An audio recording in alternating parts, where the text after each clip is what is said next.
አንደበት እሳት ነው ይላል። ያቃጥላል፣ ጫካውን ያቃጥላል ይላል። አንደበት እሳት ነው። ዳዊት አቤቱ ለአፌ ጠባቂ አኑር ይላል። ለአፌ ጠባቂ አኑርልኝ በአንደበቴ እንዳልስት ይላል። ያማረ ቃል እንደ ማር ወለላ ነው ይላል። ስለምትናገሩት ስለ እያንዳንዱ ቃል በፍርድ ቀን መልስ ትሰጡበታላችሁ ተብሏል። ሕይወትና ሞት በምላስ እጅ ናቸው ይላል። ወዳጁን የሚንቅ አእምሮ የጎደለው ነው፣ አስተዋይ ግን ዝም ይላል።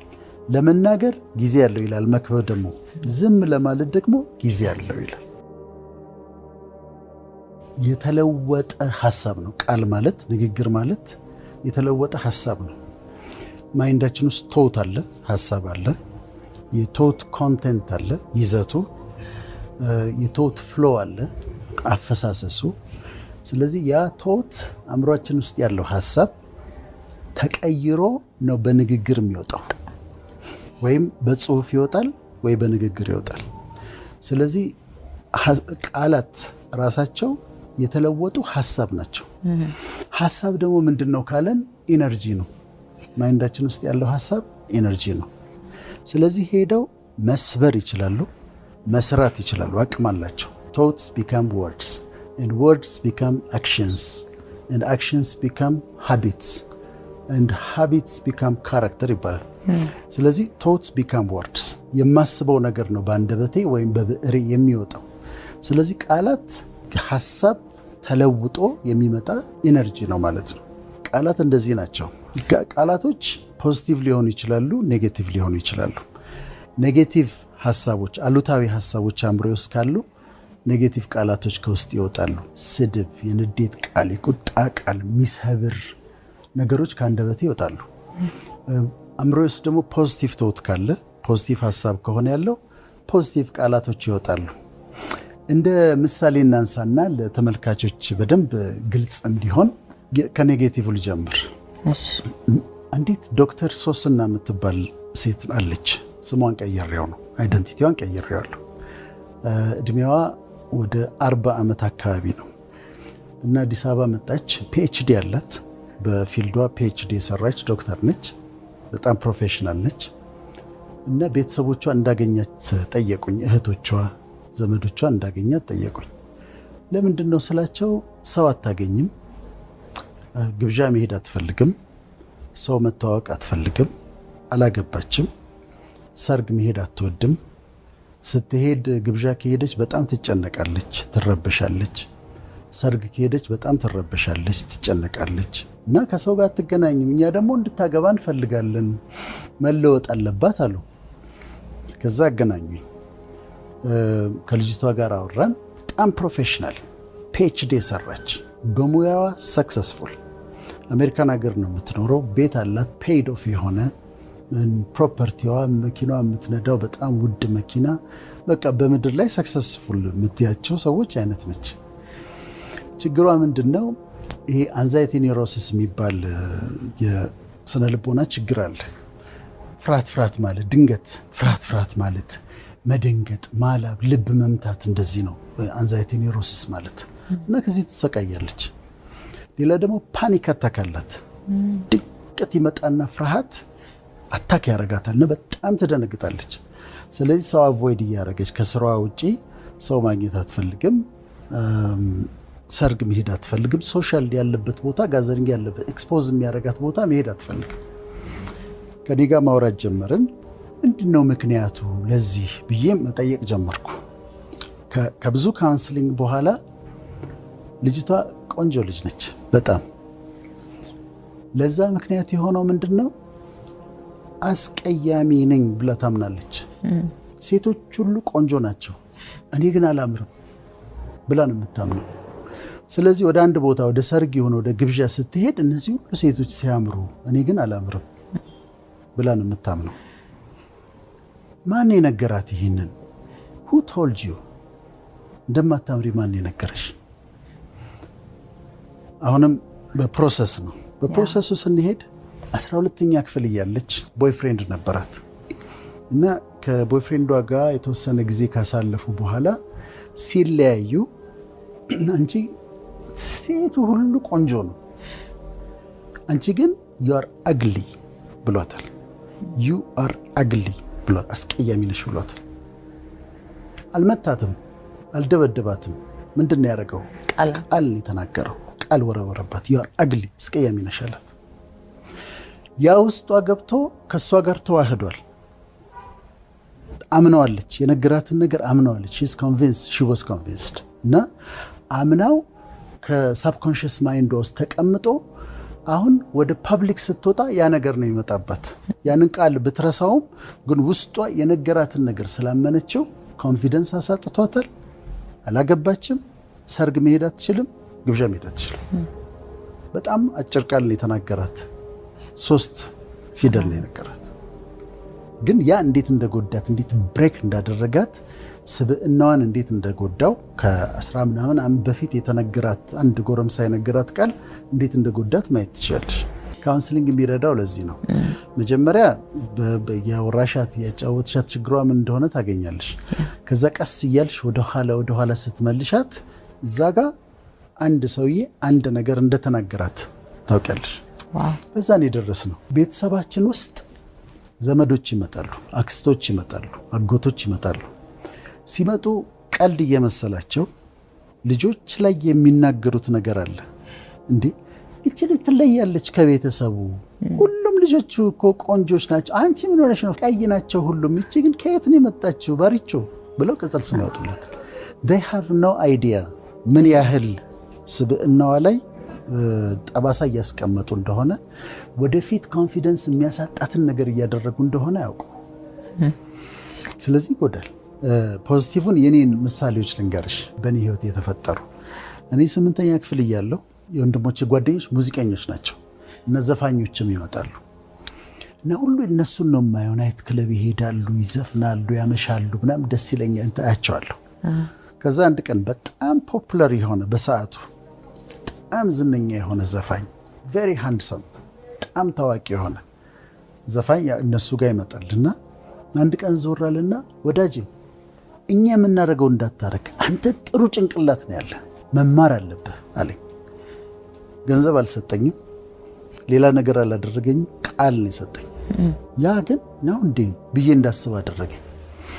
በኋላ 10ኛ ክፍል ስገባ አንድ የማትስ አስተማሪ ነበረኝ፣ አቶ ታምራት ይባላል። እዚህ አንድ ሾው ላይ ቀርቦ ነበረ፣ የነፃነት ሾው ላይ ቀርቦ ውድድር ላይ ቀርቦ ድሮ ያስተማረኝ ነው እና 30 ዓመት አስተምሯል። 30 ዓመት ካስተማርካቸው ተማሪዎች ማት እዚህ ይልሃል ብሎ ጠየቀው። አንድ ወዳጄ ነው የሚባል ልጅ ነበር፣ አሁን ዶክተር ሆኗል አሉ ምናምን ብሎ ተናገረ። ያ ሰው አሁን ማትስ ፈተናለሁ 40 ከ40 አገኛለሁ፣ 60 ከ60 አገኛለሁ። ከስር የሚጽፈው በጣም ቆንጆ ሃንድ ራይቲንግ አለው። ዌል ዳን፣ ኤክሰለንት፣ ኤክስፕሌንዲድ ብሎ ይጽፋል በጣም በቆንጆ ሃንድ ራይቲንግ። አልጥለውም፣ ያንን የፈተና ወረቀት ወስጄ አስቀምጠዋለሁ። በኋላ 10ኛ ክፍል ሆኜ እሱና ሌሎች 2 ጓደኞች ሆነው 3 መጽሐፍ ገዝተው ስጦታ ሰጡኝና ሲሪየስሊ ቁጭ ብለው ጥሩ ጭንቅላት ነው ያለ፣ በጣም መማር አለብህ፣ ባዮሎጂ ደግሞ ስለምትወድ ሌሎቹንም እወዳለሁ፣ ግን ባዮሎጂ ደግሞ በጣም ሕክምና ብታጠና ጥሩ ነው፣ ከዛም እንዳታቆም ብለው ነገሩኝ። ቃላት ነው የነገሩኝ። በእኔ ህይወት ግን በጣም ትልቅ ተጽዕኖ ነበረው። ዘፍጥረት ላይ እግዚአብሔር ሲፈጥር ምንድን ነው ያደረገው? ተራራውን እንደዚህ ቀረጸ፣ እንደ አርክቴክት ዩኒቨርሱን እቺን ኮከብ እንዲላርጋት ብሎ ነው የፈጠረው አይደለም። ቃል ነው የተናገረው። እግዚአብሔርም ብርሃን ይሁን አለ፣ ብርሃን ሆነ። ቃል ነው የተናገረው። just like that። ከዛ ምድር በሙሉ በውሃ የተሸፈነች ነበረች። እግዚአብሔርም ውሃው ወደ አንድ ቦታ ይሰብሰብ አለ። ከዛ ውቅያኖስ አገኘሽ። የብሱ ይገለጥ አለ፣ ተናገረ። ከዛ የብሱ ተገለጠ። ምድር ፍሬ ያለው ዛፍ ታብቅል፣ ቡቃያ ያለው ሳር ታብቅል ብሎ ተናገረ። በቀለ። ውሃው እንትን የሚንቀሳቀሱ ይፍጠር አለ፣ ተናገረ፣ ሆነ። ከሰማይ ጠፈር በታች ከምድር በላይ ወፎች ይብረሩ አለ። የፈጠረው በቃላት ነው እና ቃላት እየተናገረ ነው የሰራው። ዩኒቨርስን የሰራው ቃላት እየተናገረ ነው እና የቃልን ኃይል ታያለሽ። እሱ የሱ የአምላክ ቃል ነው። ቃል ተናግሮ የሌለ ነገር ይሁን ሲል የሌለ ነገር አውት ኦፍ ናቲንግ ይመጣል ማለት ነው። ከዛ ቃል ራሱ ደግሞ ክርስቶስ ልጁ ራሱ ቃል ነበር የሚባለው። ቃል መጀመሪያ ቃል ነበረ፣ ቃል በእግዚአብሔር ዘንድ ነበር፣ ቃልም እግዚአብሔር ነበረ። በኋላ ቃል ስጋ ሆነ፣ ኢንካርኔሽን ይባላል እሱ። ስለዚህ ቃል ነው። ወደ መጽሐፍ ቅዱሱ ደግሞ ስንመጣ ስለኛ ሲናገር መጀመሪያ እንዴት አስቸጋሪ እንደሆነ ይናገራል። አንደበት እሳት ነው ይላል፣ ያቃጥላል፣ ጫካውን ያቃጥላል ይላል። አንደበት እሳት ነው። ሰው ፈረስን መግራት ችሏል ልጓም አስገብቶ። ሰው መርከብን የሚያክል ነገር ወደ ፈለገው ነገር ማንቀሳቀስ ይችላል። ነገር ግን አንደበቱን ግን መግታት አልቻለም ይላል። ከዛ አንደበቱን ሳይገታ ልቡን እያሳተ እግዚአብሔርን ማምለክ የሚያመልክ ያለ ከመሰለው አምልኮ ከንቱ ነው ይላል። ምን ማለት ነው? አንዲት ሴት ቤተክርስቲያን ሄዳ ዘምራ ጸልያ ጾማ ቤት ስትገባ ሰራተኛዋን ሙልጭ አድርጋ ከሰደበቻት አበላሸችው። ምንድን ነው እኛ አድርጎ የተባል ነው? አንደኛ መጽሐፍ ቅዱስ ዝምታን ኢንካሬጅ ያደርጋል። አስተዋይ ግን ዝም ይላል ይላል። ወዳጁን የሚንቅ አእምሮ የጎደለው ነው። አስተዋይ ግን ዝም ይላል። ለመናገር ጊዜ ያለው ይላል መክብብ ደግሞ። ዝም ለማለት ደግሞ ጊዜ ያለው ይላል። ስለዚህ አስበን እንድንናገር ዝም ማለት ባለብን ጊዜ ዝም እንድንል ያበረታታል። ዳዊት አቤቱ ለአፌ ጠባቂ አኑር ይላል። ለአፌ ጠባቂ አኑርልኝ በአንደበቴ እንዳልስት ይላል። መናገር ያለብን ምንድን ነው? መጽሐፍ ቅዱስ ሲነግረን መናገር ያለብን በጨው እንደተቀመመ ይሁን ይላል። የሚያንጽ በጨው የተቀመመ ይሁን ይላል። የምትናገሩት ነገር ተቀምሞ ተዘጋጅቶ ጣፋጭ ሆኖ የሚወጣ እንጂ ክፉ ቃል ከአፋችሁ አይወጣ ይላል እና መልካም ንግግርን ለማነጽ የሚጠቅም ይሁን ይላል። ያማረ ቃል እንደ ማር ወለላ ነው ይላል። እንደ ማር ለነፍስ የሚያለም ለነፍስ ጣፋጭ ነው፣ ለአጥንት ጤና ነው ይላል እና እንደ ማር ወለላ ነው ይላል። ስለዚህ የምንናገረውን ነገር እንድንጠነቀቅ እንድናስብበት ይነግረናል። ውጤት ደግሞ እንዳለው ይነግረናል። አሁን ጌታ ራሱ ሲናገር ከውስጥ ከሆድ የሚወጣው እሱ የሚያረክስ እሱ ነው ያለው። ቃላት ናቸው የሚያረክሱት። ስለምትናገሩት ስለ እያንዳንዱ ቃል በፍርድ ቀን መልስ ትሰጡበታላችሁ ተብሏል። ሕይወትና ሞት በምላስ እጅ ናቸው ይላል። እንዴት ሲሪየስ እንደሆነ ነው የምታየው። ኮንሲኩዌንስ እንዳላቸው ቃላቶቻችን ያሳያል። እና የፈውስ ቃል የሚባሉት እንደዚህ የሚያንጽ ኮምፕሊመንት የሚደረግ የሚጠቅም ነገር ስትናገሪ፣ ያንን ሰው የሚያለመልም ነገር ስትናገሪ፣ ጀነረሲቲ ነው እሱ ራሱ። እኔ አሁን ኮምፕሊመንት ማድረግ እወዳለሁ፣ ሰዎችን አፕሪሼት አደርጋለሁ። አንድ መድረክ ላይ ከሌሎች ሰዎች ጋር ከተጋበዝኩ መጀመሪያ ስለነሱ ጥሩ ነገር ሳልናገር አልጀምርም። ሊፍት ውስጥ እርጉዝ ሴት ካገኘው አንቺ እርግዝና እንዴት ነው የሚያምርብሽ ነው። ከዛ ደግሞ ሪል ህመሞች ደግሞ ይፈወሱበታል። በሕክምና 2 ታማሚዎች ኖረውኝ እያከምኳቸው ይሄኛው እድናለሁ እፈወሳለሁ ብሎ የሚያምን ከሆነና የሚናገር ከሆነ ይሄኛው ግን አልቆልኛል፣ እኔ ዋጋ የለኝም፣ በቃ ምንም አይድንም ብሎ ካመነ ይሄኛው ይድናል። ይሄኛው ለመዳን ይቸገራል ኢቭን እየታከመ።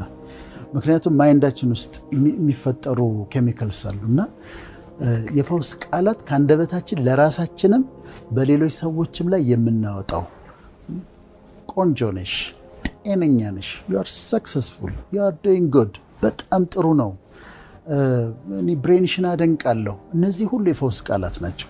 ያንን ሰው ኢንካሬጅ የሚያደርግ የሚያበረታታ መልካም ቃላቶች ናቸው ማለት ነው። እድሉ የለኝም እኮ ነው አይሆንልኝም እኮ እንዲሁ ነው በቃ ዘመን የሚያልፈው፣ ለነሱ ነው የሚሆን፣ ለኔ አይሆንም፣ አይሳካልኝም ብዬ በራሴ ላይ የምናገራቸው ቃላቶች አሉ እና የእውነትም ደግሞ እንደዛ ይሆናል። በሰዎችም ላይ ቅድም እንዳልነው አትረባም፣ አትጠቅምም፣ አንተ ጎበዝ አይደለህም ብለን የምንናገራቸው የሚጎዱ የሚሰብሩ ነገሮች፣ ከዛ የእርግማን ቃሎች፣ እርግማን ስንናገር፣ ስድብ ስንናገር፣ እነዚህ ደግሞ ሰባሪ ናቸው።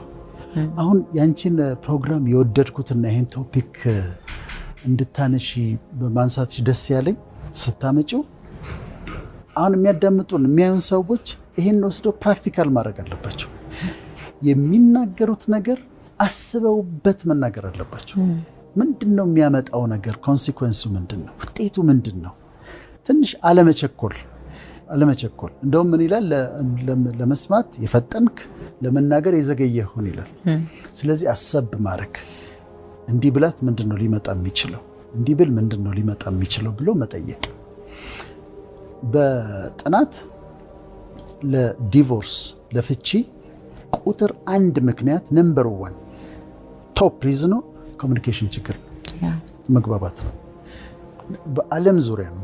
ስለዚህ ቃላትን ማውጣት፣ ቃላትን መቀበል፣ ተግባቦት ኤክስቼንጅ የሚያደርጉት ነገር ነው። ከዛ ደግሞ ቤት ውስጥ በሚኖሩበት ጊዜ አንዳንድ የተፋቱ ልጆች እንዲገጥማቸዋል ትምህርታቸው ላይ እንዲህ ይባላል። እውነት ነው፣ ቺልድረን ኦፍ ዲቮርስ ይባላሉ። በኋላ ሲጠና ግን ከተፋቱት ሰዎች ይልቅ አንድ ቤት ውስጥ እየኖሩ ባልና ሚስት ሁሉ ጊዜ የሚጣሉ ከሆኑና የሚሰዳደቡ ከሆነ ኔጌቲቭ ኢነርጂ ቤቱን ከሞላው ልጆቹ ላይ ከፍተኛ ጭንቀት ነው የሚያመጣው። ስለዚህ አስበን መናገር፣ የሚጠቅም ነገር መናገር፣ ፖዚቲቭ ቲንከር መሆን፣ ከዛ ደግሞ ከፖዚቲቭ ቲንኪንግ የሚወጣ ደግሞ ፖዚቲቭ ንግግሮችን ብቻ መናገር። ሀገራችን እየጎዳ ያለው ነገር አንዱና ዋነኛው ንግግር ነው ብዬ አስባለሁ። እነዚህ ኢንፍላማተሪ የሚባሉ ንግግሮች አሉ። ተቀጣጣይ የሆኑ የሚያቆስሉ ይሄዳሉ፣ ኢንፍሌም ያደርጋሉ፣ ደግሞ በጣም ይጓዛሉ። ፕሮቮካቲቭ የሆኑ ንግግሮች አሉ፣ የሚተናኮሱ ብሔርን የሚተናኮስ ሆነ ሃይማኖትን የሚተናኮስ ፕሮቮካቲቭ የሆኑ ንግግሮች አሉ። በኢትዮጵያ ፖለቲካ ታሪክ ስትመለከች አሁን የመጡት እነዚህ ንግግሮች ናቸው። እንዲህ ተብለን ነበረ፣ እንዲህ ተሰድበን ነበረ፣ እንዲህ ትሉን ነበረ፣ እንዲህ ይሉን ነበረ የሚል የሆነ ሰው የተናገረው ነገር እዛ ጋር እሱ ነው ተከትሎ የሚመጣው። እዚህም ደግሞ ወደ አክሽን የሚለወጠው እኮ ንግግሩ ነው። ቅድም ቶት ወደ ወርድስ ይለወጣል፣ ወርድስ ወደ አክሽን ይለወጣል። ግድያው ምኑ የሚመጣው ከንግግር የተነሳ ነው። ፖለቲሽያንስም ማወቅ ያለባቸው የሚናገሩት ነገር ይከተላቸዋል። እንደ ዘበት ኢንተርቪው ላይ የተናገሩት ነገር ይከተላቸዋል። ኢትዮጵያ እናፈርሳለን ብሎ የተናገረው ነገር እንደሚቀጥለው 30 ዓመት ገና ይከተለዋል። ወይም ሌላ አንድ የተናገሯት ስቴትመንት ትከተላቸዋለች እና በጣም ተጠንቅቀው ፖዚሽን ላይ ያሉ ሰዎች አስበው፣ ካልተቻለ ያንብቡ፣ ጽሑፍ ጽፈው እሱ ይሻላል። ቃለ መጠይቅ ላይ ምናምን ነው ትላልቅ ስህተቶችን የሚሰሩትና የማይችሉ ከሆነ በጽሁፍ ቢያነቡት ይሻላል። ህዝቡም የሚናገረው ነገር ፌስቡክ ላይ ዩቲዩብ ላይ የሚናገሩት ነገሮች ጥንቃቄ ያላቸው። አሁን ኢነርጂ አይደል? ቶትም ቃላትም ኢነርጂ ነው። ኔጌቲቭ ኢነርጂ አሁን አየሩን ይሞላዋል። እኔ በግሌ ሆን ብዬ ነው መድረኮች ላይ ስቆም፣ ቃለ መጠይቆች ላይ ስቆም ኢትዮጵያ የቃል ኪዳን ሀገር ነች፣ ትባረካለች፣ ገና እንበለጽጋለን፣ በጣም ከፍ ካሉ ሀገሮች አንዷ ነው ምን ሆነው ብዬ እናገራለሁ። ለነገሩ አምነዋለሁ፣ ማምነውን ነገር ነው የምናገረው። ግን ያ የምናገረው ነገር ቢያንስ ይሄ ኔጌቲቭ ኢነርጂውን እንዲያሸንፍ ነው የምፈልገው። ዩቲዩብ በጣም ስለሚታይ የምናገራቸው ነገሮች ፖዚቲቮቹ፣ ስለ ኢትዮጵያ የምናገረው ኢትዮጵያን መልካም ነን፣ የምንዋደድ ነን፣ ይሄ ጦርነት ይቆማል፣ ኢትዮጵያ ታድጋለች፣ ወደ ከፍታዋ ትወጣለች ብዬ እናገራለሁ። ፖዚቲቭ ነው፣ ኢነርጂ ነው። ስለዚህ መሪዎችም የፖለቲካ ፓርቲ የሚመሩ ሰዎች፣ ጋዜጠኞችም ትንታኔ መስጠት ጥሩ ነው። መተቸት ያለበትን ነገር ፖዚቲቭሊ መተቸት ይችላሉ። ለምሳሌ ይሄ ልክ አይደለም ከምል ይልቅ ይሄ በዚህኛው መንገድ ቢሰራ የተሻለ ሴም ቲንግ ነው የምናገረው፣ ግን ፖዚቲቭ ነው የምናገረው። እንደሱ ብናረገው ያለውን አየሩ ላይ ያለውን አንዳንዴ እኮ መጥቶ ይጫንሻል። እንደዚህ ሀገሪቱ ላይ ያለው ነገር ይመጣና ቁጭ ልብሽ ያ ኔጌቲቭ የተነገሩ ኔጌቲቭ ነገሮች ናቸው። እና ካመንበት ስለ ሀገራችን የምናገረው ነገር መልካም ይሁን፣ ተስፋ እንዳላት ይሁን። የስድብ ቃላቶችን እናስወግድ። ብሔርን የሚተናኮሉ ሃይማኖትን የሚተናኮሉ ነገሮችን እናስወግድ። በፍጹም አንዱ ሌላውን ያድንቅ፣ እንደው በሃይማኖት ያድንቅ። ስለ ራሳችን ያለንን አመለካከት ቢልድ ማድረግ አለብን። ቅድም በወላጆቻችን በዘመዶች አልን፣ ግን እኔ ማን ነኝ? እኔ ሰዎች የሚሉኝን ነኝ ወይ ብዬ መጠየቅ አለብኝ። ምክንያቱም ሰዎች መልአክ ሊያደርጉኝ ይችላሉ፣ ሰዎች ደግሞ ሰይጣን ሊያደርጉኝ ይችላሉ። ሁላችንም ሄተርስ አሉን፣ የሚጠሉን ሰዎች አሉ። እነሱ ስለኛ የሚሉት ነገር አለ። እኛ ግን የምናምነው ምንድነው? ትክክለኛውን ነው። የሆን ነው። አይ አም ዋት ጋድ ሴይስ አይ አም ነው የምለው። እኔ እግዚአብሔር ነህ ያለኝን ነኝ። እግዚአብሔር ግሩምና ድንቅ አድርጌ ፈጥሬያለሁ ብሎኛል። ግሩምና ድንቅ ሆኜ ተፈጥሬያለሁ። እግዚአብሔር የሚገርም ብሬን ሰጥቶኛል። እግዚአብሔር እንዲህ አድርጎልኛል። እሱ ነህ ያለኝን በሙሉ ነኝ ብዬ ዲክሌር አድርገዋለሁ። ስለዚህ አይ አም ዋት ጋድ ሴይስ ዛት አይ አም። አይ ሃቭ ዋት ጋድ ሴይስ ዛት አይ ሃቭ። ጤና አለኝ፣ ደስታ አለኝ፣ መንፈሳዊ በረከት አለኝ፣ አቅም አለኝ፣ ጤንነት አለኝ። ዓለም ልሞኛል፣ ያንግ አድርጎኛል ብዬ ራሴ ላይ እናገራለሁ። እዛ ደግሞ አይ ካን ዱ ዋት ጋድ ሴይስ ዛት አይ ካን ዱ። እግዚአብሔር ትችላለህ ያለኝን ነገሮች በሙሉ እችላለሁ። ስለዚህ ራሳችን ላይ ዲክሌር የምናደርጋቸው ሰልፍ ዲክሌሬሽንስ አሉ፣ የምናውጃቸው። ጤነኛ ነኝ፣ ደስተኛ ነኝ፣ ሰክሰስፉል ነኝ፣ ፊውቸር ያማረ ነው፣ ይሳካልኛል፣ ይሆንልኛል፣ እወደዳለሁ። ከዛ እነዛ ያልሻቸው ነገሮች ይመጣሉ። አሁን ስለ ራሴ ያለኝን አመለካከት ካስተካከልኩ ሰልፍ ስቲም አለኝ፣ ሰልፍ ላቭም አለኝ። ራሴን በጣም ወደዋለሁ። አም ኦኬ ዊዝ ማይሰልፍ። ባለኝ ነገር ደስተኛ ነኝ። የሰዎችን ነገር አልፈልግም። እከሌን መሆን አልፈልግም። ማንንም ሰው ብትጠይቅኝ ማንን መሆን ትፈልጋለህ? ለውጠ ተለዋወጥ ብትይ በፍጹም ራሴን ነው መሆን ፈልገው። በራሱ ምንም አይደለም፣ ግን ከእግዚአብሔር የተነሳ ያደረገው ነገር አለ። የሱ የእጅ ስራ ነው፣ የሱ አርት ወርክ ነው። ስለዚህ ራሴን እቀበላለሁ፣ ራሴን እወዳለሁ።